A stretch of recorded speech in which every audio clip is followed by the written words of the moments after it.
మహిళల కోసం central bank of India మీకు అందిస్తోంది గృహ రుణం. అతి తక్కువ వడ్డీ రేట్లకి ప్రత్యేక సెంటు గృహలక్ష్మి. మా కస్టమర్లకు శ్రేయోభిలాషులకు సెంట్రల్ బ్యాంక్ ఆఫ్ ఇండియా వారి కనుమ శుభాకాంక్షలు. ఇట్లు central bank of India zonal office Hyderabad. Medaram జాతర సంరంభం ప్రారంభమవుతూనే ఉంది. గత 10 రోజులుగా మేడారంకు భక్తులు పోటెత్తుతున్నారు. అసలే సంక్రాంతి పండుగ సెలవు దినాలు కావడంతో ఇప్పటికీ భక్తులు కూడా తండోపతండాలుగా తరలి వస్తున్నారు. అమ్మవారిని చూడాలన్నటువంటి ఒక ఉత్సాహంతో 2 ఏళ్ల నుంచి వెయిట్ చేస్తున్నటువంటి భక్తులు మహాజాతరకు పోటెత్తుతున్నటువంటి పరిస్థితి. ఇక్కడ ఆదివారాలు అలాగే బుధవారాలు వచ్చాయంటే ఇక్కడ ఖచ్చితంగా అమ్మవారికి ఇష్టమైన రోజులు అవే కాబట్టి ఖచ్చితంగా ఆ రోజు భక్తుల సంఖ్య పెరుగుతుంది. ముఖ్యంగా వారాంతాల్లో మాత్రం భక్తుల సంఖ్య 5 లక్షలకు మించి దాటుతుందంటే అతిశయోక్తి కాదు.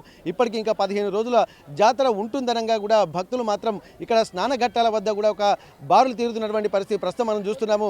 ఇక్కడ మేడారం జంపన్న వాగులో స్నానాలు ఆచరించిన తర్వాతనే అమ్మవారిని మొక్కులు మొక్కుకుంటారు. అలాగే అమ్మవారి గద్దెలను దర్శనం చేసుకొని ఒక పునీతులు అవుతున్నామన్నటువంటి ఒక భావనతో వెనుదిరిగిపోతున్నటువంటి పరిస్థితి. అంటే ఇక్కడ ముఖ్యంగా మేడారం జాతరకు వచ్చేటువంటి భక్తులందరూ ఇక్కడ జంపన్న వాగులో స్నానాలు ఆచరించడం అనేది మొదట ఆనవాయితీగా వస్తుంది. ఇక్కడి నుండి తండోపతండలుగా జనాలు నడుచుకుంటూ వెళ్ళి అక్కడ అమ్మవారిని దర్శించుకుంటారు. చూస్తున్నాం భక్తులు మాత్రం పోటెత్తుతున్నటువంటి పరిస్థితి. ఒక్కసారి ఆ విజువల్స్ చూస్తున్నాం. ఇక్కడ ఉన్నటువంటి స్నానఘట్టాల దగ్గర కూడా ప్రత్యేకమైనటువంటి ఏర్పాట్లు చేస్తున్నారు. భక్తులు వచ్చేటువంటి ఎట్లాంటి అసౌకర్యాలు కలగకుండా అన్ని రకాల ఏర్పాట్లు చేస్తున్నారు. ఎందుకంటే ఒక విధంగా చలికాలం కూడా కావడంతో ఇక్కడ వేడి నీళ్లు కూడా అందుబాటులో ఉంటున్నటువంటి పరిస్థితి. ఆ వేడి నీళ్లు కూడా కొంత డబ్బులకు ఇక్కడ వచ్చినటువంటి చిన్నపిల్లలు ఉంటారు, అలాగే ముసలి వాళ్ళు ఉంటారు. ఆ చన్నీటి తాపానికి తట్టుకోలేక కొంత ఇబ్బందులు పడుతున్నటువంటి వాళ్ళు కూడా వేడి నీళ్ళ అందుబాటులో కూడా ఉన్నాయి. అంటే అన్ని రకాల ఎవరి వ్యాపారాలు వాళ్ళు చేసుకుంటున్నటువంటి పరిస్థితి మనకు కనిపిస్తుంది. ఎక్కడ చూసినా చిన్న పిల్లలు ఆ మొక్కులు మొక్కుకున్న తర్వాత పిల్లలు లేని వారు సంతానం కలగాలని చెప్పి, అలాగే ఇక్కడ ఎన్నో ఆర్థిక ఇబ్బందులు ఉన్నటువంటి వాళ్ళు ఆర్థిక వృద్ధి పొందాలని చెప్పి ఏ రకమైనటువంటి కోరికలు తీర్చినా కోరుకున్న కొంగు బంగారంగా నిలిచేటువంటి మేడారం సమ్మక్క సారలమ్మ జాతర దర్శనానికి వచ్చేటువంటి భక్తులు ఒక తన్మయత్వాన్ని పొందుకుంటూ పులకించిపోతున్నటువంటి పరిస్థితి ఉన్నారు. పుణ్యస్నానాలు ఆచరిస్తున్నారు. అసలే ఇది మాఘమాసం కాబట్టి మాఘ స్నానాలు ఆచరించినటువంటి పుణ్యం కూడా ఉంటుంది. నదీ నదాలు అలాగే త్రివేణి సంగమం లాంటి ప్రాంతాల్లో పుణ్యస్నానాలు ఆచరించడానికి లక్షలాది మంది భక్తులు తరలి వెళ్తుంటూ ఉంటారు. కానీ ఇక్కడ మేడారంకి వస్తే స్వామి కార్యం స్వకార్యం అన్నట్టుగా పుణ్యస్నానాలు ఆచరించడానికి కూడా జంపన్న వాగులో స్నానం చేసి ఒక పునీతులు అవుతున్నటువంటి పరిస్థితి మనకు కనిపిస్తుంది. మనకు కొంతమంది భక్తులతో మనం మాట్లాడడం ఎట్లుందో అన్న, ఎక్కడి నుంచి వచ్చారన్న మీరు? ప్రతి సంవత్సరం కానీ ఈ సంవత్సరం చాలా డెవలప్మెంట్ బాగుంది. ప్రతి 2 ఇయర్స్ కోసం వస్తూ ఉంటాం. చాలా బాగుంది. ఓకే, గత జాతరకి ఈ జాతరకు కొత్త అబ్జర్వ్ ఏం చేశారు మీరు? బాగుంది. రోడ్లు, టాయిలెట్ వసతులు, స్థానాలకు ఇంకా అన్ని మెయింటెనెన్స్ బాగుంది. ఓకే, ఇంకెట్లా అనిపిస్తుంది జాతరలో? ఎట్లా ఇక్కడ జాతరకు వచ్చేటువంటి భక్తులు కూడా కొంత ఇక్కడ ప్రస్తుతానికైతే మనం చూడొచ్చు. ఎట్లుందండి జాతర మీకు ఎట్లా అనిపిస్తుంది? చాలా బాగుంది, చాలా సంతోషం. ప్రతిసారి వస్తూ ఉంటారా? ప్రతిసారి వస్తాం, 2 నెలలు కంపల్సరీ వస్తాం.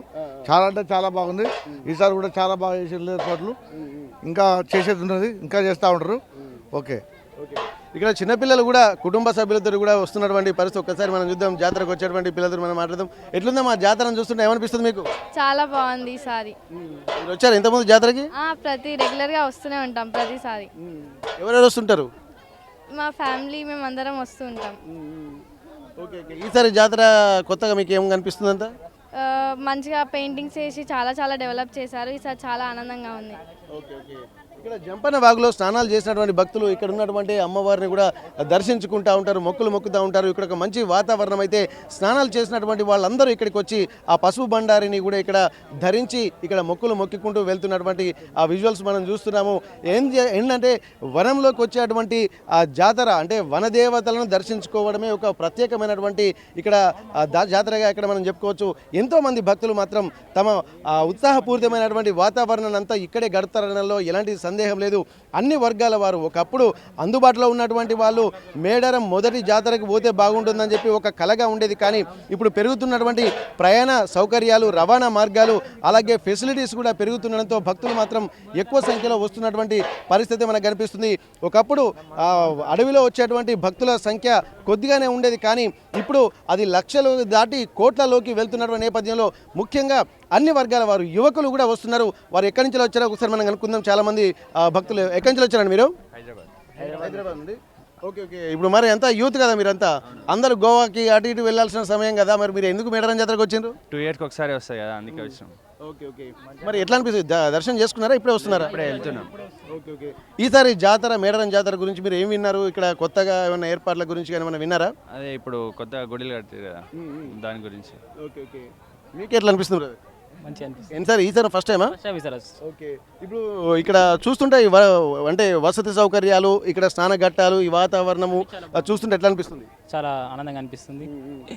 ఇంకోటి తోవడం కొత్త చేయడం జరిగింది కదా. ఓకే మీకు ఎట్లా అనిపిస్తుంది brother? ఇది నేను ఫస్ట్ టైం వచ్చిన ఇప్పుడు ఇక మా ఫ్రెండ్ సజెషన్ చేసి వచ్చిన. సో బాగుంది, ఇక్కడ మంచి డెవలప్మెంట్ ఉంది, మంచిగా ఉంది. టెంపుల్ కూడా ఇటు ఇంకా దర్శనం కాలేదు, చేసుకుంటాం. బాగుంది ఇక్కడ మొత్తం ఏరియా. మొదటిసారి వచ్చినటువంటి భక్తులు ఇక్కడ మామూలుగా అంటే ఎంట్రన్స్లోనే జంపన వాగు ప్రెమిసెస్లోకి రాగానే ఒక తన్మయత్వం అయితే కనిపిస్తుంది నిజంగా. ఎందుకంటే పుణ్యస్నానాలు ఆచరించడానికి కూడా భక్తులు కూడా ఇప్పుడిప్పుడే ఏర్పాట్లు కూడా గతంలో ఉన్నటువంటి ఏర్పాట్లు మళ్ళీ వాటికి కొత్త కొత్త సౌకర్యాలు కల్పించి వచ్చేటువంటి లక్షలాది భక్తులు కాదు కోట్లాది మంది భక్తులు కూడా వస్తుంటా ఉంటారు. 28, 29, 30, 31 తారీఖు అంటే 4 రోజుల పాటు జరిగేటువంటి మహాజాతరకు భక్తులు కూడా తండోపతండాలుగా తరలి వచ్చేటువంటి అవకాశం ఉండడంతో ఇప్పుడు మనం చూస్తున్నటువంటి ఈ ప్రాంతం అంతా జనసంద్రంగా మారేటువంటి అవకాశం ఉంటుంది. ఎక్కడ చూసినా ఇసుక వేస్తే రాలనంత జనం ఇక్కడ ఉంటారు. అమ్మవారి శక్తి అనేది మాఘశుద్ధ పౌర్ణమి రోజు చూడాలి. ఆ 28, 29 సమ్మక్క సారక్కలు అలాగే పగిడిద్దరాజు గోవిందరాజులు గద్దెల ప్రాంగణంలో కొలువు తీరి మొక్కుకుంటున్నటువంటి సమయంలో మొక్కులు చెల్లించుకునేటువంటి సమయంలో అది చూడాలి. అసలు దక్షిణాది కుంభమేళాగా పిలుచుకున్నటువంటి మేడారం జాతర ఇక్కడ జనసంద్రంగా మారడం అది రాబోయేటువంటి చూసేటువంటి ప్రజలకు కూడా ఒక వీణుల విందుగా ఉండేటువంటి అవకాశం అయితే స్పష్టంగా కనిపిస్తుంది. ఏదేమైనప్పటికీ కూడా స్నాన ఘట్టాల దగ్గర కూడా మంచి వాతావరణం అయితే కనిపిస్తుంది. ఇట్లాంటి వాతావరణాన్ని చూడడానికి అప్పుడొచ్చే జనాల్లో తట్టుకోలేక చాలామంది లక్షలాది మంది భక్తులు ముందే వస్తున్నటువంటి పరిస్థితిని మనం చూస్తున్నాం. మేడారం సమ్మక్క సారలమ్మ స్నాన ఘట్టాలు అలాగే జంపన వాగు నుండి కెమెరా పర్సన్ వంశీతో వెంకటరత్నం RTV వరంగల్.